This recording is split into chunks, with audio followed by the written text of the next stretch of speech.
Good morning. I am so excited to be here with another series of the Masterpiece You Are. And today I have Daryl Dudley, who is going to talk about a amazing initiative that he has to help against women and violence. And so, Daryl, thank you for being here. And I just want to open it up and just let you share a little bit about yourself and this initiative that you have to help women in violence. Absolutely. Thank you so much, Erica, for having me on and letting me share in my platform. About 17 years ago, I was actually a youth advocate at my church. And one of the things that I did was go around to help parents and teens make some wise media choices. And certainly, Mm. since I was growing up in the 70s and 80s, media has really taken a journey. It's really changed. And I wanted Yes. to make sure the parents were aware of some of the things that the teens were listening to and absorbing. I remember growing up, and there were only five channels on TV. Uh, six if you had a good antenna. But now, children have access to 600 channels, and of course the internet, which is so wide. But after doing research in that, I saw how much dishonor and violence there was against women throughout media. Eric, it was normalized. And it was Yes. just as if the Lord spoke to my heart and said, "Hey, you can do something about that." And so we Yes. started She's My Daughter. And She's My Daughter is just a work to galvanize men around this idea that every woman is valuable because she's Hmm. made in the image of God. Every Yes. woman deserves dignity. Every woman deserves respect. And we as men can really make a difference in the lives of women, not only in our sphere of influence, but also around the globe. If every man would treat every woman with the same respect and dignity that he would want for his own daughter, we could really Yes. see an eradication in domestic violence, sexual assault, rape, and even trafficking. So I've worked with She's My Daughter here in our nation's capital, Washington, D.C., but we have constituents and volunteers around the globe who help us in our various initiatives. We bring practical applications of kindness to women in shelters and safe houses. But we also work with programs that help build the self esteem of young girls because the Mhm. sciences really tell us that the greater their self esteem is, the less likely they are to fall prey to predators, often. Yes. Oh, So I that's just what love it. So great. Oh, so needed. And when did you start this? it's about 17 years ago. Wow, that's awesome. I'm so glad to get to know you and to hear about this because we need it so much. I want to take some time real quick to just read the statistics. Um, my heart just breaks when I read the newest statistics. In 2025, domestic violence and sexual assault against women remain at a critical issue in the United States, showing an alarming upward trend. Recent statistics indicate that 41% of women have experienced some form of sexual, physical violence, or stalking by an intimate partner throughout their lifetime. Additionally, 1 in 3 women under age 35 have faced online sexual harassment, a situation exacerbated by the use of stalkerware and other digital surveillance technologies. The rise in economic stress and budget cuts to support programs pose a significant threat to the safety net available for survivors.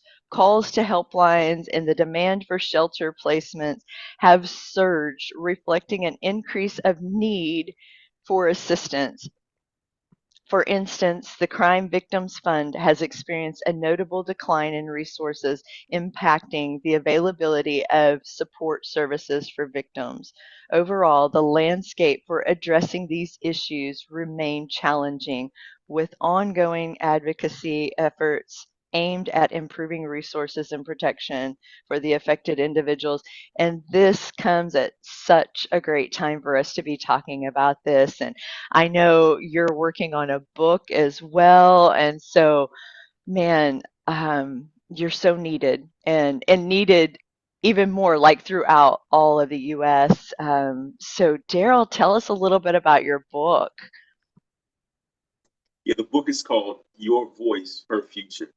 And it's really speaking to fathers, just to help encourage them that they need to keep speaking words of hope, positivity, encouragement into the lives of their daughter because their words mean so much, not just for the daughters now, but also for the daughter's future. Very often, us with children, we don't think our kids are always listening to us, right? We think it's going in Yeah. one ear and out the other, but they are absorbing the words and more importantly, the absolute messages that we are sharing with them. And they might not let you know they are, but Yeah. sometimes in life we'll find out they've been listening. And I remember my daughter, she's about 30 years ago. We were having some conversation about 5 years ago. We have a great relationship. But she spoke about something I had said when she was maybe 10 years old. And in my mind, I said, I had no idea she was listening. I had no idea she would even remember what we were talking Yeah. about. But certainly she did. There's been so many situations like that that I'm grateful that I spoke the words that I needed to when I needed to speak them. But also, there are times when I've been disappointed and I could have said something more or Mhm. could have not said something, maybe anger that I said but I'm grateful that we still have a good relationship and any errors, we actually mended those. But the book is Yes. just helping fathers with practical examples and understanding of how to be present and active in your daughter's life now so that her future will be impacted. And if we impact her future, then we impact daughters' futures who are in her sphere of influence and also all daughters around the globe. So I wanted to be a game changer for men. It's not going to be a long book, but a game changer for men where we can understand the value of our presence and our conversation in our daughters' lives. I love that so much because I feel like, as being a counselor for over 30 years, and when I worked for the federal government, when I was in the military, so I worked a lot predominantly with men first, and then I would have them bring their spouses and their family in, because to me, I tell people all the time, you can't just fix one person in the family unit. You have to help all of them get better because it really does flow into each other's lives. And so like for instance, guys who have been in combat, like it becomes vicarious to those they're married to, that they pick up some of these other things too, whether that's hypervigilance or codependent kinds of things, or sometimes anger issues and outbursts and things like that. So it's important for the whole family to work on shifting and changing in order to change the legacy.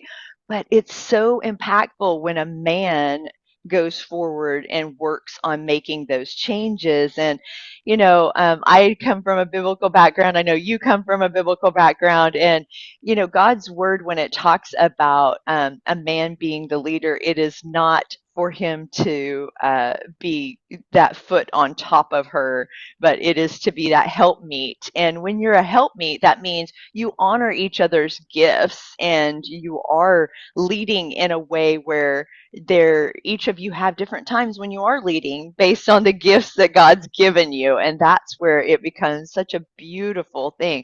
But when men step up into that role, and they start taking leadership, whether it's on their mental health or whether it's on their spiritual health, it becomes a powerful transition for the whole family. Because the truth is, even as a woman, when my husband takes that leadership role, I'm like, yes, I'm ready to follow him for those kinds of things because,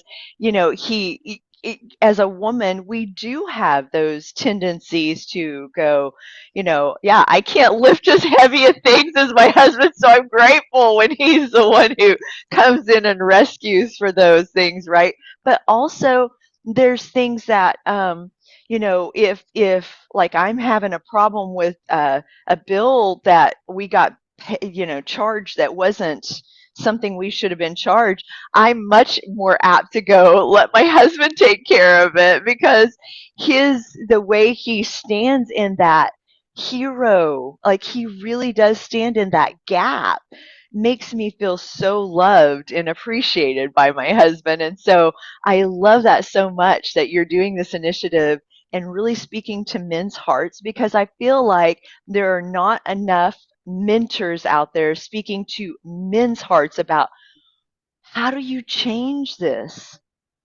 What can you do to make it different? And you're not alone. Look, I get it. Your voice and she shrinks when your voice gets loud.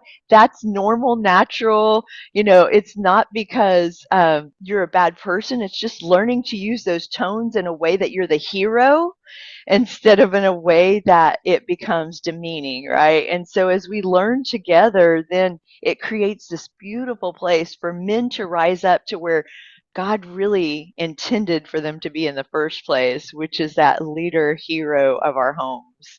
Can you speak into that a little bit? Absolutely. When you speak about men taking leadership, we take our cues from Jesus Christ, or at least we should.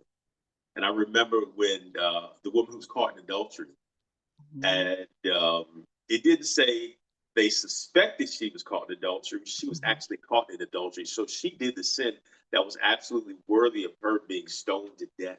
Yes, But yes, in that moment, amongst all the other religious leaders who were all men who were ready to stone her, Jesus protected her.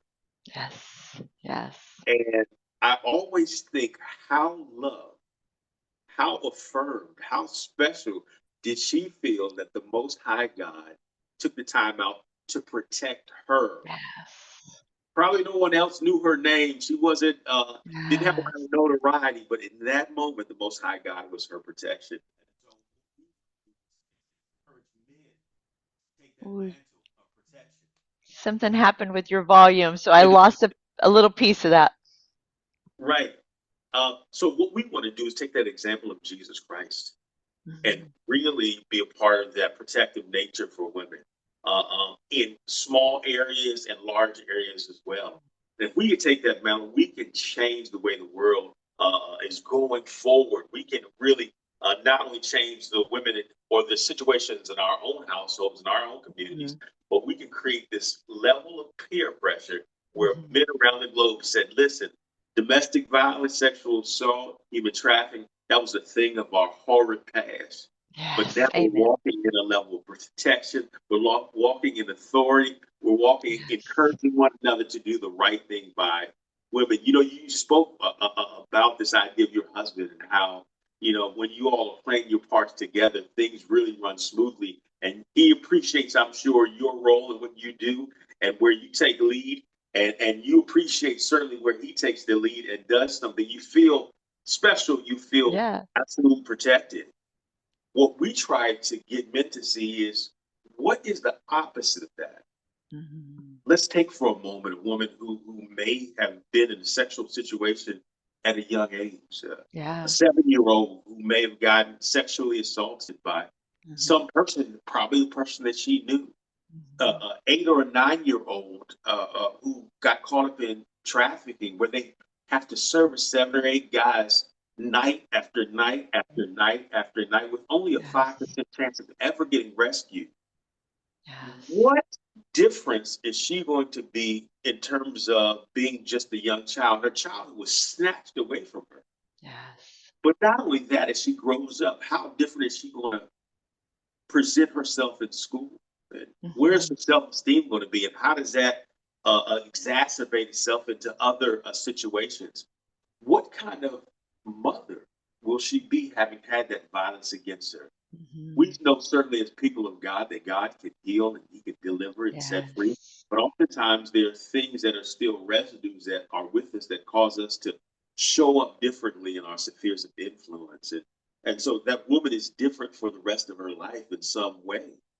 Think about her in her job situation. Mhm. Very often we are always apt to jettison her off as the angry woman. She just always Mhm. got an attitude, never really thinking maybe something happened to her. And, and, Yeah. and what is the patience that we should exercise in that situation so that she can survive and take care of the needs of her family? So we want Yeah. people to see the challenging side of these wrong acts that are done, this Mhm. violence, this horrid violence, but also Yeah. see the positivity and the beauty that it can become when things are working out well together. I love that so much. And it's so true. And I just want, if anybody is listening to this who you're like, okay, yeah, I've been through all these horrible things, and you're talking about God, but yet, like, where was God for me? Jesus was there for her, but where was God for me? And first, I just want you to know that first, God loves you so much, and He wants so much good for your life. And I truly believe that God weeps over the traumas and tragedies that happen in this world as well. Unfortunately, there are laws, and when this world was created, there were laws, and one of those laws was the law of freedom. And that law of freedom allows anyone to do what they please to do. And when it's not in accordance with God, when it's not in accordance with the fruits of the spirit, love and patience, forbearance, those kinds of things, then unfortunately there's harm that happens in those. And I just want to tell you, first off, I'm so sorry anyone who has gone through these things. I know what it's like to go through my own traumas and tribulations as a young person. I also know what it's like to be in the hands of God, and God helping me work through those and heal those, and even, creating a place and space for me to then be a counselor and helping thousands of other people over the years too. But I just want you to know, those of you who are out there, you are loved, you are worthy, you are enough, and God is not abandoning you. He's right there and saying, I'm here. I want to help you. And he's created programs like this that Daryl's talked about, and the HIT retreat. My friend Linda has put together that I'll be a part of the Healing and Truth retreat, because there are places that, for, if you've gone through these things, it's hard too to talk about them, first off. And second off, sometimes when you go to talk about them, some people either don't want to hear it, or they get triggered themselves because of their own stuff going on. And you mentioned the angry woman, but there's also the woman who hides, and there's the woman who freezes, and there's the woman who's codependent and fawns and does what everybody tells them to do. And there's the woman who the triggers are so bad that creates them either running away or very emotional. And so, for anybody who's gone through traumas, everyone experiences those things differently. And it's true, if we could learn how to sit with, and I love the word, and it's true, and there's so much training in it today, is the emotional intelligence. If we could be emotionally intelligent with those individuals and just give a space and go, hey, how you reacted doesn't seem like it should have been the way to create a place for us to work through this. Is there something you want to talk about here? And, leaving that place open for somebody to share, and then creating a space to, okay, how can we make this better together? Whether that's a couple doing that, whether that's friendships doing that. I can tell you, working with people over the years, I can't tell you how many people who, when they've gone through traumas, whether it's, women or men, that they begin to not trust others. And it takes a period of working through and learning how to build healthy relationships, and building these, let's talk about what just happened. I felt triggered about this. Let them talk about what triggered them. And then how can we work to make this better? We can be on the same team and make this better. So, yeah, I just love this so much. Do you work with couples as well? And, share a little bit about what kinds of programs you guys have been doing with and around those kinds of things. Absolutely. So one of the things, and I love your podcast, that we're healing, right? It's so Yes. important. I think certainly we know God and we know Jesus to be a healer, but also I believe that as we're made in His image, there's some healing properties in us, and even the smallest thing can bring healing in someone's life. Even the smallest word, the smallest bit of encouragement, can really change someone's complete trajectory. We all have Yes. that within us. We all have Yes. it within us. And so we like to do that. We want women to know that there are men out there who don't destroy. We want Yes. women to know that there are men out there who are not just out there for their bodies, but we appreciate your intellect. We just Yes. appreciate everything that you bring to the world, and so we want to be able to express that. So one of the things we do, we encourage men on how to transform their language, and Yes. oftentimes we can say idle words that we're not really thinking about, but that can really bring pain to someone's life or be a trigger that causes pain based on something they've had before. So we encourage men to be heroes, everyday heroes in the lives of women, just by speaking into their intellect and who they are as human beings and transforming their language so they can change that. We work with programs that help encourage young girls. Again, we want their self esteem, or as I call it, their God esteem, if you will, to be maximized so that they can Yes. say no to the things they say need to say no to and say yes to all Absolutely. these positive situations. And we have a tea. My wife does a tea with young girls to help build positivity and hope and encouragement in their lives. And so, one of the things we also do, we go into shelters and safe houses, just bring practical applications of kindness to women. And that's such a powerful experience because you go into some of these spaces and they're very, very dark spaces because there's so many women there who've been violated in the worst ways possible. Yeah. And you can just feel it as you walk in the door how down, depressing those situations are. But then when they see us, they see a group of men coming in and women too. They're really encouraged because they can see that someone loves them in a practical way. And Yes. so during holiday seasons and during other random seasons of the year, we'll do and gather those things and go around to shelters and safe houses in our communities, but also we'll have constituents who do that around the globe. One of the most powerful things, Erica, our program I'm excited about, we're launching, is the Restore program. Mm. Very often, it's easier for dad to have distance between his relationship with his daughter than maybe the mom. It's always as if the mom is the daughter's best friend oftentimes. But because of different situations, a lot of times dad can be distant from his daughter. Mhm. Maybe he doesn't understand or take the time to understand her situation. And what we want dads to do is if they're separated, Mhm. we've got some answers for you to get reconnected again. Yes. And if you're a good father already, we've got some hope and some words to help you become the best father possible. Now, Erica, not only do we do that just out here in the general public, but it's so important for us to do that in the jail as well.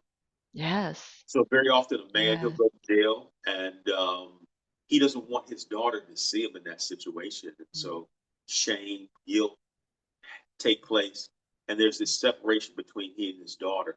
And in his mind, he's thinking, my daughter doesn't want to be involved with me. My daughter doesn't need me anymore while I'm in this jail cell. And maybe we'll reconnect when we get out. Then again, shame, right? It just brings this huge gap. But we want to Yes. encourage dads that listen, your daughter needs you always and forever, and Mm. that your words still hold weight in her life. And so Yes. we're starting a pilot program to go into prisons and just to help encourage fathers in there to be in the process of reconnecting with their daughters and being a positive force in their daughter's life. Because even their voice, whether it's in a letter or whether they can make a phone call every now and then, his voice will be a positive force in her now and also in her future. I love that so much. And I think that's needed in every situation, not just prison. Having worked with combat vets over the years, many of them, if they went on deployment and then later they divorced because of just issues with PTSD and things like that, um, you see those who separate thinking that, well, I'm the cause of their pain and I don't want to create pain. But it ends up creating pain in all of the systems because, children don't understand. What did I do to create, that? And instead of, hey, together, if you can, and I would, often as teaching those first responders and combat vets how, if you can help them understand that some of the things that you deal with has nothing to do with them. It has to do with your own demons that you're dealing with from the types of jobs that you've had to be a part of. And if you can have those little conversations, even when they're little with those kinds of things, um, the truth is, God's word is true. None of us are perfect. None of us are perfect. And so even those of us who are sitting over here and teaching and trying to help one another, it's not like we don't make mistakes and we don't have to go, oh, I should have said that differently. I should have responded differently. I wish I had taken some time and not, and thought about what I said or those kinds of things or how I reacted. So, you know, I don't care who you are. We all make mistakes. We all mess up. It's about making a choice to create and make something better. And everyone has that ability to shift and change and make it better. And for those of you listening, if you're guys out there, let me just share with you some incredible just positivity to remember you have the ability to change. The programming that happens is up here. So I often share with people that it is not your soul, it's your brain that gets programmed, and that programming from everything from the triggers from PTSD to the traumas from childhood experiences on all deals with the brain. And if we learn how to use the brain, and if we go through treatments, we can heal and rewire the brain. And I have seen I'm saying multiple, thousands of couples heal trauma that was in their relationships by both of them making an agreement to work on this stuff together and creating this space of, hey, we're together, we're on the same team, we're not against each other. I know, this trigger is not okay. Being able to, as God's word says, ask for forgiveness and so sorry, but then also really, really using some like code words to, hey, I'm starting to get heightened. I'm feeling like you're triggered here. And when you create those spaces, creating a space where both can really heal. And if a couple is willing, whether, and I'm just going to say right now we're talking about women's violence, but there's also women who are violent on men. So just Sure. domestic violence, period, needs to be changed, eradicated. So if there's violence in your home, whether it's verbal abuse or physical abuse, you can change if both of you make agreements and both of you seek help going to and doing some counseling or coaching or doing some programs that can help you. And it takes rewiring that brain to a place where now the norm is more the positives over and over again. And just every once in a while, these negatives come out. And then it gets better and better and better. And before long, you're like, I don't even recognize that's not even me. That was never me really in the first place. It was just a program. So I want to encourage any person who's listening, if if you guys have struggles in your homes, it can be helped. It does take both parties being willing to change that, but I've seen miracles with that. And you can learn to use code words. Like I had one couple who said they like the word vanilla ice cream because they love to share vanilla ice cream. So every time they got a little triggered, and I always tell people if you use a code word, it has to be funny or fun. If you use a code word that is negative, like stop or, or mean or violence, it actually re-triggers or puts in shame and blame. Like you said, it spirals the brain. So we want something fun or funny. So if you can use a code word that creates something that creates that feeling of we're together and oh yeah, let me wake up in awareness. This isn't me, and I'm choosing not to be this person anymore. I'm sorry, let's get back on the same page. And then, it creates that much quicker awareness. I had couples who used birth date because they knew they wanted to change the legacy for their children. For their children. Isn't that cool? I'm like, how awesome is that?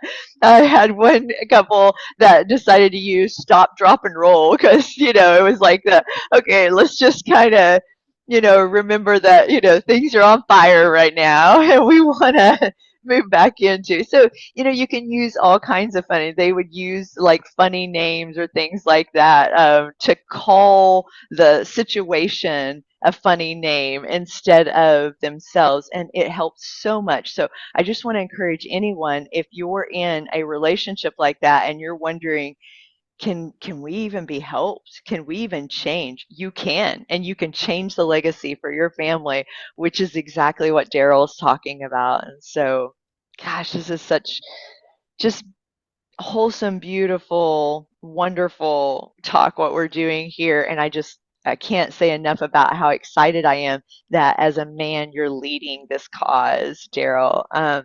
Can you share a tool that you like to share with individuals in your training that you just go, man, people just love this and it really helps them, for all the listeners who maybe they don't have somebody like you they can reach out to, or me, and they're just going, where do I start? What kind of tools could I use to get started with this?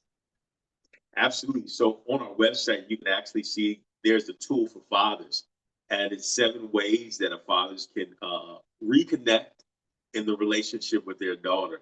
And that's something simple that men find very easy to use and to implement in their own lives.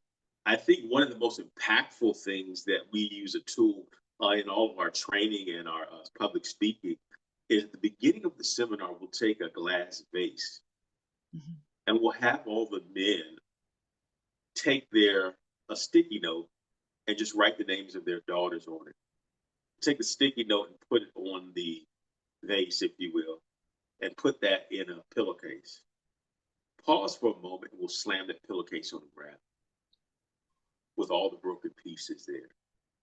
So we take the broken pieces and put them on a carpet on the floor or a towel or something like that.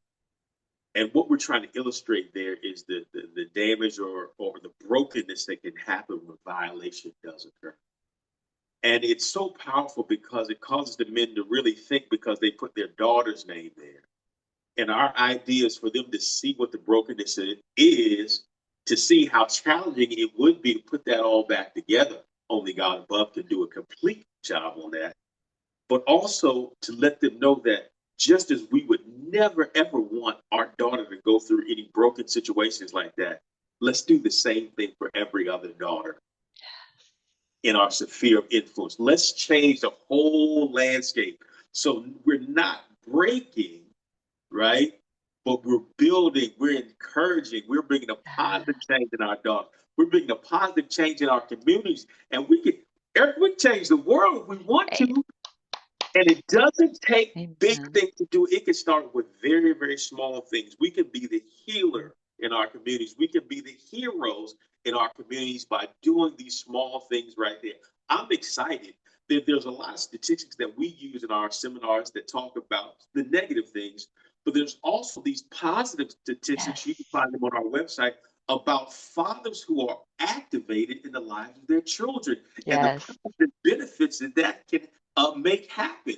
So, Dad, I'm Yes. going to encourage you to take these small steps. If, Yes. if, if you're a dad that's been separated, get back reconnected as fast as That's you right. can. We can help you with that. If you're a dad who's good already, just try to be the absolute best father that you can, because I promise you, Yes. you will change the life of your daughter. And if we all work together, man, here, just a few of us, Yeah. we can change the whole world as pertains to women, so that Yes.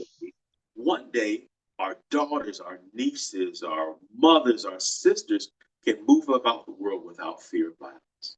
Yes, I love that so much. I love that. And I truly agree. We have the ability to change the world, and it starts with your world. It Yes. starts in your immediate family. It starts in your immediate friendships, working on together, building and creating something different. And let me just tell you, I have multiple, and I could say again thousands, because I've been doing this 35 years. So I can say thousands of people who in their 60s realize the traumas and damage that they cause with their children. And I'm like, it's not too late. It's never too late. Don't let, and I'm just going to say it, even if you're not a Christian, don't let Satan or those negative thoughts in your brain tell you that it's too late for you to have a relationship. Because I can tell you, we would work on repairing and helping them heal on that and how to move forward. And I can't tell you how many of them went back to their kids and said, "I'm so sorry. I was wrong." And they created a different relationship with their kids. So it's never ever too late. You're not too broken, you're not too old, you're not too sick to Yeah, change the program and create something different. And, our advocacies are very similar. Mine is a mental health advocacy. You can change this program. You have the ability to change the legacy in your family.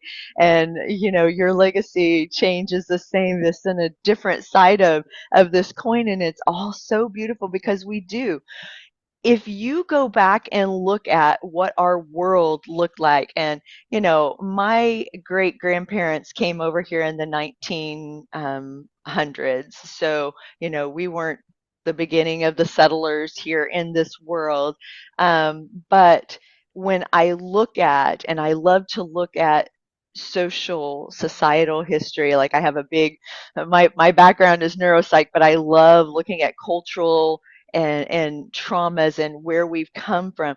We've come a long way. We got a long way to go, but we've come a long way. And today we have more power to shift and change because we have the internet. You have ways to connect with these programs that you would have never had even when we were kids, So I'm in my absolutely. 50s. So, like, there is so many ways you can get involved. Don't feel like, well, there's nothing in my area to get involved with. Reach out to one of us and we'll find somewhere for you to get involved with. You've got the ability to shift and make a change, and we can change the world together. And I love that so much. So beautiful, Daryl. Well, so tell us a little bit about, just how people can reach you. I will put some of those things down below so people can reach out to you and connect with you more, Daryl. This has been so amazing. And I feel like we need to do more of these talks along the way because this is such an amazing advocacy. For women and men out there, for kids, for us to change the trajectory of people's lives, for the world to change. And so I'm so grateful for this time, Daryl. Share some closing thoughts that you have and some encouragements to others, and how they can reach you. Absolutely. So you can reach me at www.shesmydaughter.com. And we're also on Instagram as well. And so I would encourage you to reach out to us to get involved. But we're not stingy. There are a lot of organizations around. We encourage you to find one, even in your local area there. There are all kinds of shelters, there's safe houses there. There's places that give encouragement to young women. There are places in your neighborhood that encourage boys to be the best men that they can be. And so I would encourage you to get involved, certainly with us, but also get involved in your own communities as well. And in closing, I love this story of Oscar Schindler. It's one of my favorite movies. I love these movies where people step into places that they weren't expected to step in and make significant changes. And I remember at the end of the movie when they were free and they were coming out of the concentration camps the Jews were. And Oscar Schindler certainly had set up a factory, if you will, so they would be employed. They would not be exterminated, those who worked with him. And so I believe somewhere around 900 people were saved because of the work he did. But not just those 900, there were thousands and tens of thousands of people that their legacies were saved because they were via Oscar Schindler. And at the end of the movie, he is about to get in his getaway car and he begins to look down at some of his jewelry. He looks at his watch and he said, if I could have sold this watch, I could have purchased one more person so they would have been not have to go to the gas chamber. If I'd have sold this expensive car, then I could have saved several more people so they wouldn't have to go to their immediate death. And he began to look around at things and said, if I had gotten rid of this, I could have saved more people. And he was just overwhelmed with grief there. But the people encouraged him and they said, listen, you saved so many lives, not only now, but for generations to come, because you took a stand for us. And so I want to encourage everybody in the audience to take a stand in your own household, in your communities. We don't want to be at the ends of our lives where we're saying we could have did more. We always going to be at that point, but we can do some things now that will save the lives of girls in our communities and also in the world. Take small steps to make a huge difference. Yes, I love that so much. So beautiful. And it is true that it's those micro steps I often talk about.